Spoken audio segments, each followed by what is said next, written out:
mahasiswa content writing. Hari ini kita masuk ke strategi promosi konten. Ya, materi hari ini yang pertama adalah memilih platform ya. Misalnya memilih apakah Facebook, Instagram atau TikTok seperti itu. Lalu yang kedua menerapkan SEO. Ya. Oke, kita lihat yang memilih platform dulu. Ya, jadi setelah kita mempelajari content writing, selanjutnya adalah perlu dipelajari cara promosinya. Ya, jadi konten yang telah kita buat itu bisa banyak dilihat oleh audiens. Ya. Di sini mulai dari cara memilih sosmed, lalu kolaborasi dengan influencer, sampai memaksimalkan SEO. Ya, itu yang akan kita pelajari hari ini. Oke, sekarang cara memilih platform medsos yang tepat untuk menjangkau target audience ya. Langkah pertama adalah kita harus mengidentifikasi target audience kita. Kita harus tahu target audience kita ya, misalnya seperti umur ya, jenis kelamin, lalu lokasi, juga minat dari audience kita.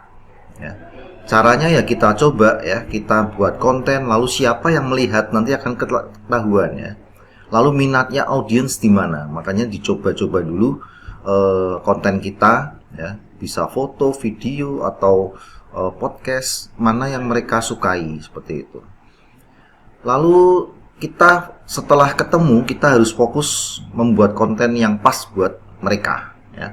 Misalnya audiens kita adalah anak muda yang suka musik, ya kita harus membuat konten-konten tentang musik. Ya. Bisa berupa lagu terbaru atau review album-album seperti itu. Nah, ini target audience ya. Ya, jadi ini kita bisa mencoba ya. Misalnya kalau target audience kita anak muda atau Gen Z, ya, kita bisa menggunakan TikTok, Instagram atau Snapchat. Ya, ini yang lebih terkenal sih TikTok sama Instagram ya. Lalu kalau misalnya audience kita dewasa muda atau kalau millennials ya, ini bisa Instagram, bisa YouTube, bisa Facebook ya. Lalu kalau profesional ya, misalnya orang-orang bekerja misalnya maksudnya ya, bisa LinkedIn ya, bisa Twitter atau X ya, bisa Medium ya. Lalu untuk yang target audiensnya berupa hobi atau niche ya, misalnya crafting atau DIY, ini bisa kita gunakan Pinterest, Reddit, niche forum dan sebagainya. Ya. Nah, makanya ini Anda harus tahu ya target audiens Anda yang mana, karena ini tiap audiens itu punya platform sendiri-sendiri. Oke, lalu yang kedua kita perlu riset platform media sosial ya. Kita perlu riset karakteristik tiap medsos yang ada. Ya, contohnya Facebook itu bagusnya untuk apa? Ya, misalnya bagus untuk informasi. Sedangkan Instagram bagusnya untuk visual. Nah, TikTok bagus untuk video ya. Jadi tiap platform itu punya ciri atau karakteristik masing-masing. Juga perlu dipahami demografi ya. Misalnya TikTok untuk audiens muda, IG untuk foto audiens dan sebagainya. Oke, itu untuk riset platform. Lalu kenali jenis dan format konten nih. Ya. Ya, jadi Anda punya konten apa nih ya? Konten kan macam-macam ya, bisa berupa teks. Teks itu seperti artikel atau blog ya. Nah, ini Anda menggunakannya adalah website, blog, LinkedIn, Quora, Medium ya. Itu kalau Anda sukanya teks ya. Kalau Anda sukanya foto atau infografis ya, visual, ya Anda gunakan Instagram tentunya. Instagram, Pinterest, Facebook ya. Lalu kalau Anda sukanya membuat konten video ya, Anda bisa menggunakan YouTube ya, TikTok, Instagram Reels ya, dan Facebook Watch ya. Kalau Anda sukanya audio saja atau podcast ya, gunakan Spotify, Apple Podcast, Google Podcast seperti itu. Nah, kalau Anda sukanya membuat edukasi ya, ini bisa gunakan LinkedIn, YouTube atau platform webinar seperti Zoom ya. Jadi Anda harus kenali dulu nih, Anda sukanya di mana nih. Oke, lalu yang ketiga kita perlu menganalisis kompetitor ya. Kita perlu ngecek kompetitor ya. Bagaimana cara mereka posting ya. Lalu kapan aktifnya, lalu apa yang membuat audiens ramai komen. Nah, itu kita mengecek di kompetitor ya. Dari sini ya kita bisa mengetahui platform maupun konten yang paling efektif yang disukai oleh audiens ya. Nah, ini kompetitor itu dicari yang sealiran dengan kita. Misalnya kita sukanya membuat konten musik ya, kamu cari kompetitor yang suka musik juga ya, jadi yang sama alirannya. Lalu yang keempat, jenis konten ya. Di sini perlu ditentukan bentuk konten seperti gambar, video, atau artikel yang bermanfaat ya. Di sini pilihan konten itu tergantung pada audiens Anda nih, sukanya apa ya. Lalu sesuaikan juga gaya dan format konten. Nah, yang penting yang kelima ini ya, Anda harus konsisten posting dan interaksi dengan audiens ya. Jadi kalau audiens ada komen ya kamu harus segera menjawab seperti itu ya, jangan didiamkan saja. Jadi kamu harus konsisten posting ya.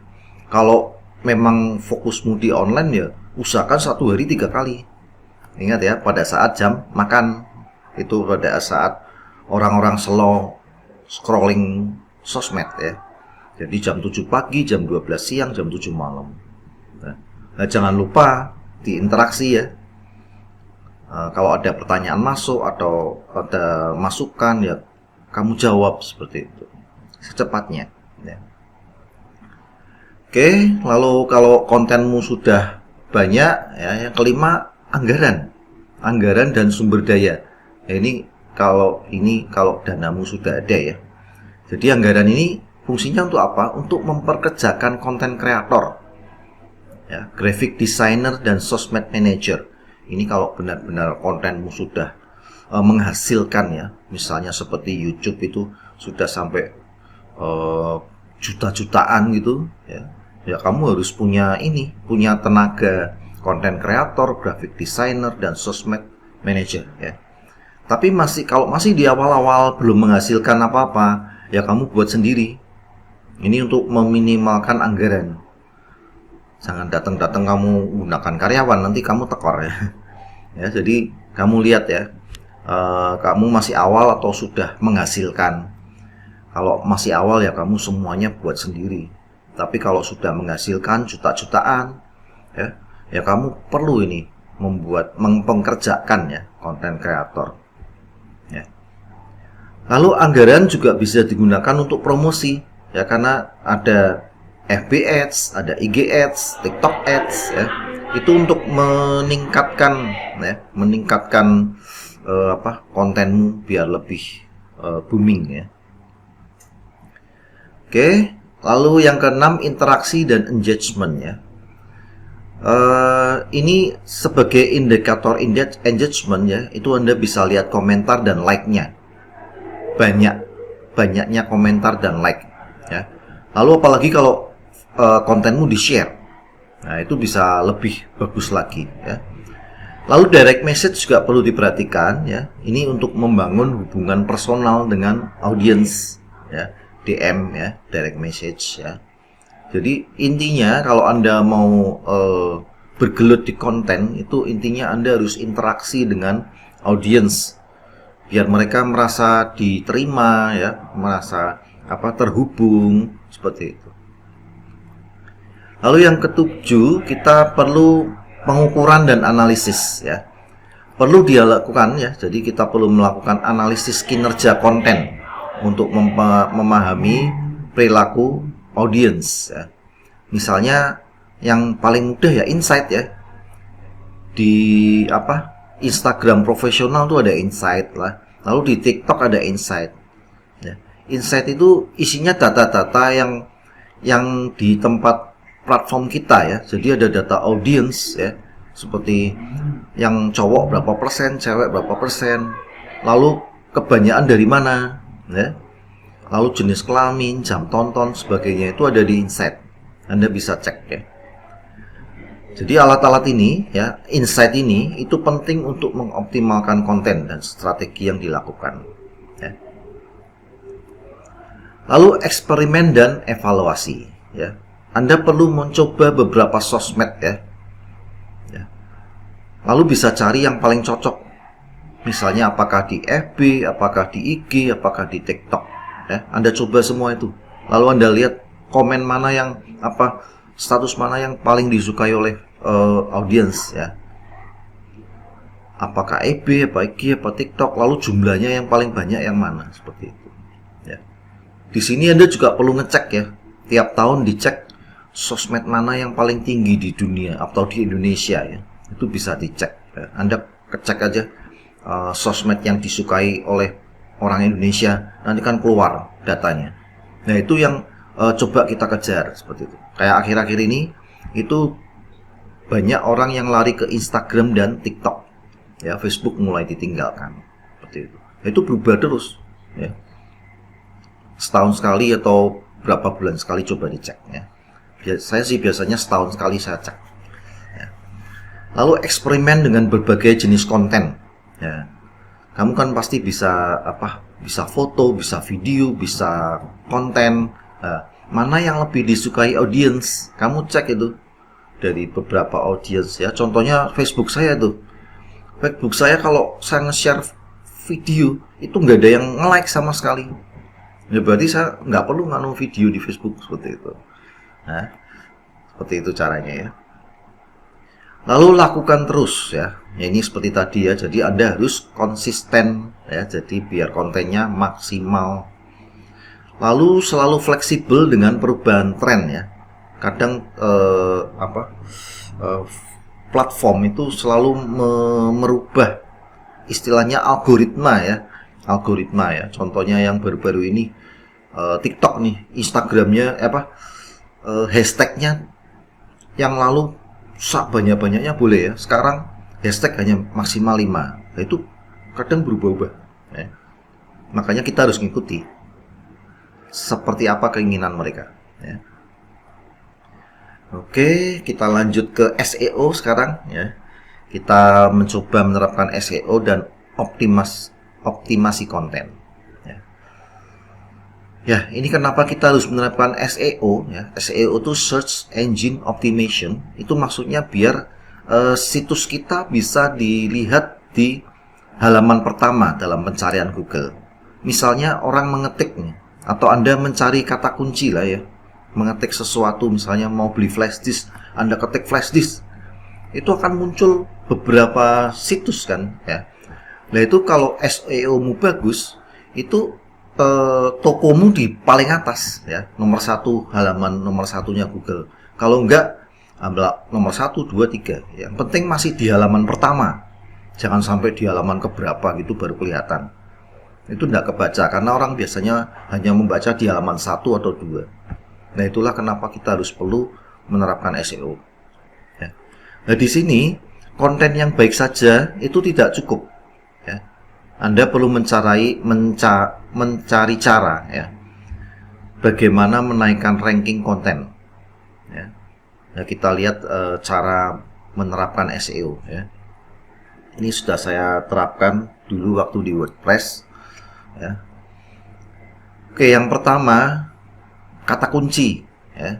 Minggu lalu sudah saya bahas, ya. Jadi Anda bisa mencari kata kunci di keyword.io, ya. Keyword.io, ya. Jadi pahami kata kunci yang relevan dengan target audience. Nah, ini ada aplikasinya namanya keyword.io, ya. Ada beberapa alat untuk menemukan kata kunci yang volumenya tinggi tapi persaingannya masih rendah. Tapi ini biasanya berbayar. Kita cari yang gratisan saja, ya. Oke, lalu yang kedua, kita bisa optimasi on page, ya. Jadi ini ada on page, ada off page, ya. Kita on page dulu. Maksud on page itu ya konten atau halaman yang kita upload, ya. Yang pertama adalah kita fokus ke judul halaman, ya. Buatlah headline yang menarik, ya. Buat judul yang menarik dan mengandung kata kunci utama. Jadi headline-nya pun harus ada kata kuncinya. Makanya sebelum Anda membuat konten, Anda cari kata kuncinya dulu, lalu dibikin judul seperti itu, ya. Lalu deskripsi meta yang kedua, ya.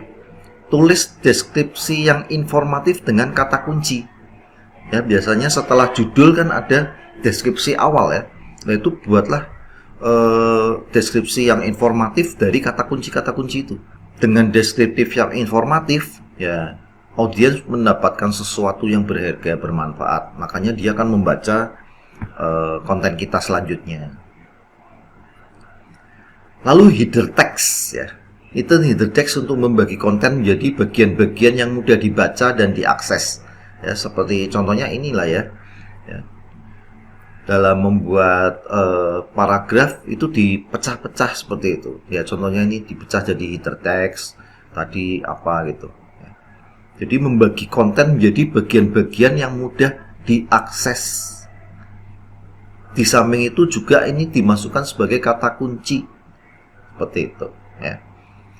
Lalu pastikan URL kita pendek, ya. Kalau misalnya panjang, Anda gunakan bit.ly.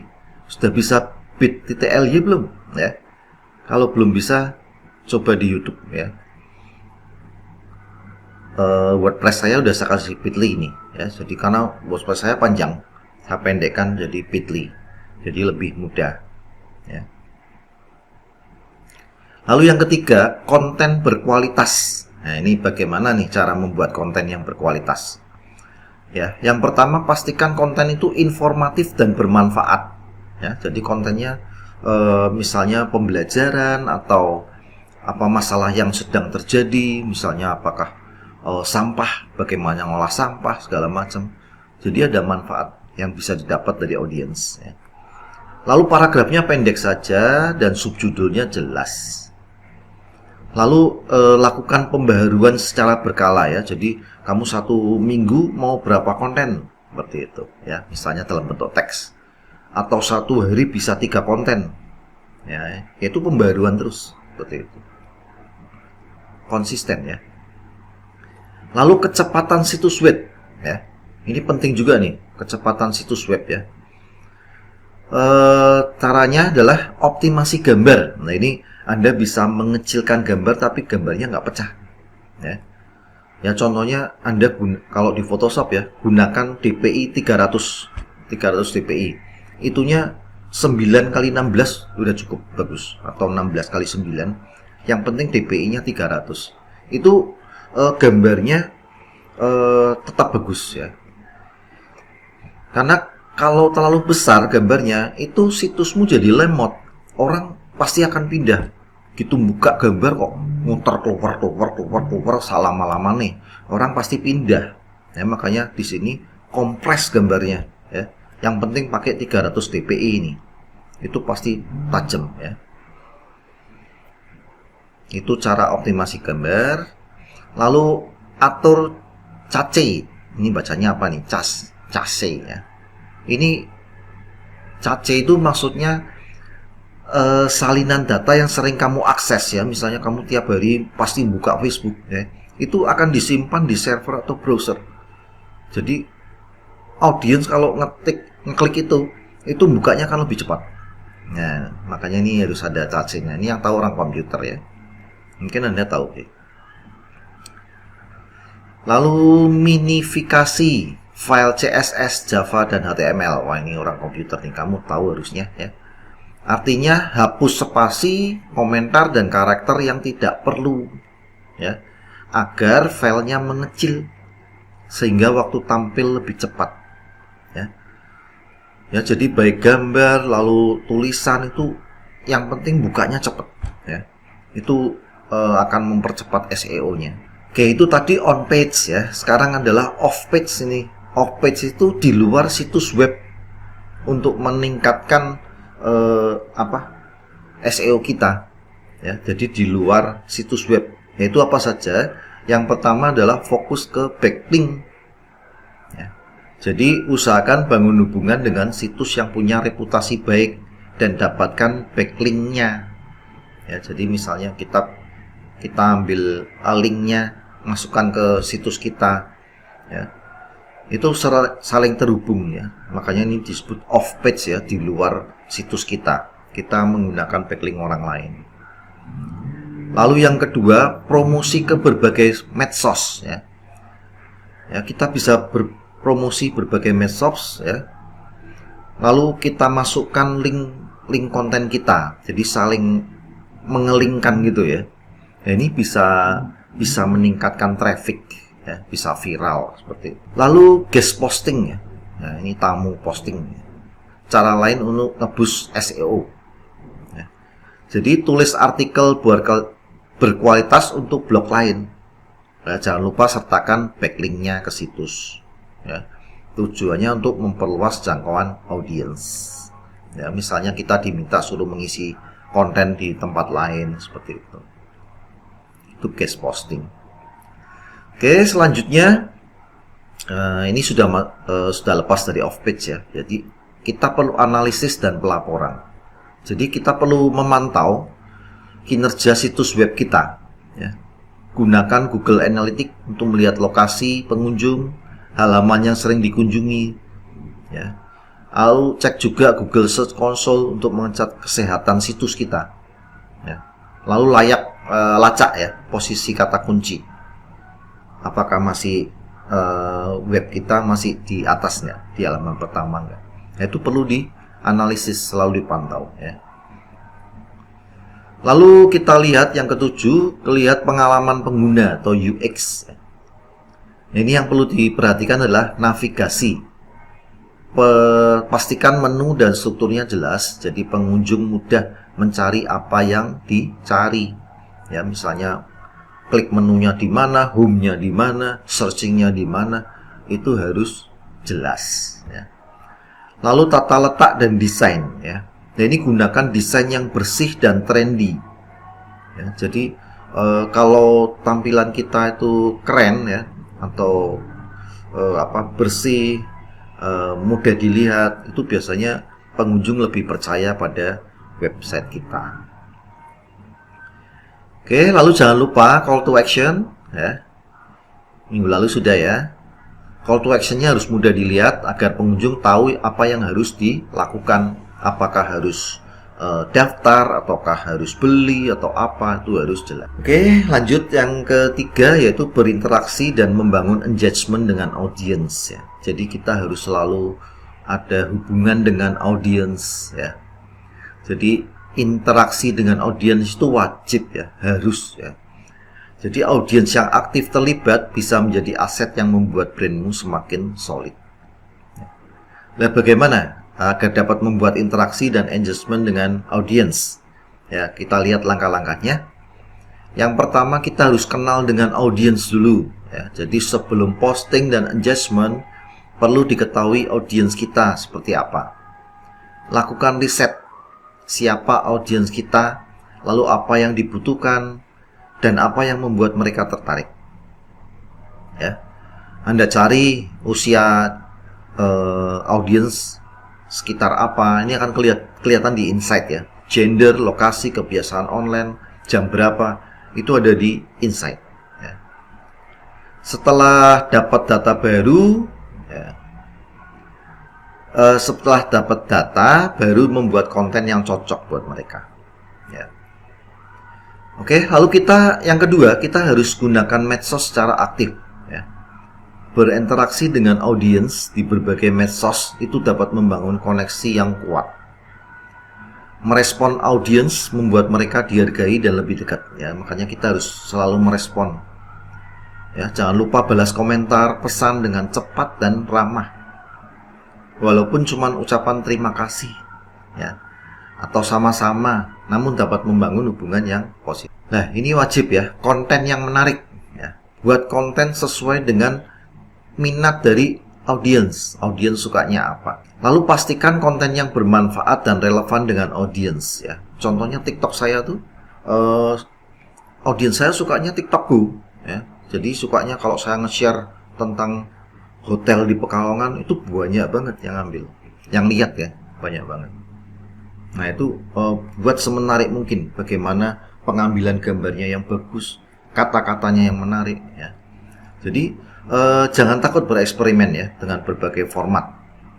Ya, tinggal nanti Anda analisa selama beberapa minggu, itu akan kelihatan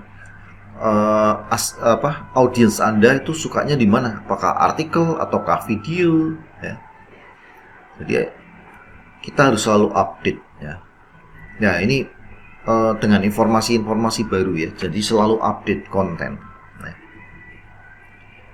Oke, lalu ada fasilitas diskusi dan feedback ya. Jadi kita bisa mengajak audiens untuk berpartisipasi dalam diskusi ya lewat komentar. Misalnya buat postingan tentang opini mereka. Jangan lupa minta feedback ya. Lalu terima kasih atas pendapat mereka ya. Jadi harus ada diskusi. Kita membuat sebuah konten yang diskusi. Misalnya, menurutmu baik atau tidak kalau seperti ini ya. Mereka akan memberikan masukan. Atau yang baru-baru ini yang sering itu, bagaimana kalau bapak namanya Budi, ibu namanya Dewi, nama anaknya siapa? Itu banyak yang ngasih komentar ya. Nah, itu salah satu untuk biar audiens berdiskusi dengan kita. Oke, seperti tadi ya, jangan lupa call to action ya. Jadi audiens biar tahu apa yang harus dilakukan. Misalnya klik link ini ya, ikuti surveinya. Ya, jadi mereka tahu. Ya. Lalu yang keenam, adakan kontes dan giveaway ya. Kalau Anda punya dana lebih, Anda bisa menjalankan kontes-kontes, lalu giveaway untuk meningkatkan interaksi dengan audiens. Ya. Pastikan aturan yang mudah dipahami ya. Misalnya Anda membuat pertanyaan, lalu jawaban seperti apa yang dikehendaki. Ya. Dan Anda harus menyiapkan giveaway itu hadiah ya, untuk menarik audiens. Oke, lalu yang ketujuh, bangun komunitas. Ya. Buat ruang agar saling berinteraksi, jadi bisa saling mengobrol. Ini yang saya tahu di Facebook ya, ada komunitas-komunitas itu ya. Lalu yang ke-8, tampilkan testimoni dan ulasan. Ya. Publikasi testimoni dan ulasan audiens. Ya. Kita share cerita positif dan ulasan dari mereka yang sudah puas dengan brand kita. Ya. Oke, itu saja materinya. Terima kasih, selamat malam.